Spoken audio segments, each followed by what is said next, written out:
Hi everyone, I'm Rijo Marquez. I'm studying Bachelor of Science in Agriculture, major in Economics.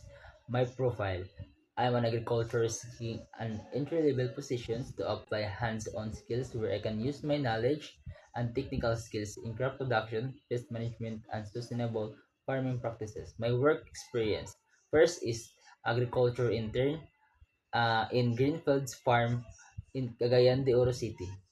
My job is assisted crop production and pest management, conducted soil tests and analyzed results, supported the team in daily farm operations and maintenance.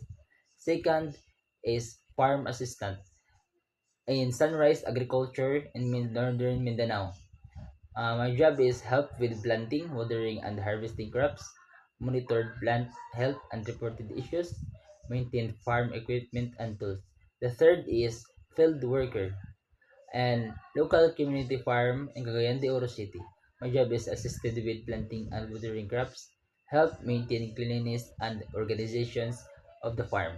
My skills: crop productions and pest management and pest and disease control, irrigation and fertilizations, sustainable farming practices. On the job training, agricultural training program participants, USDA Pathways internship program in Northern Mindanao.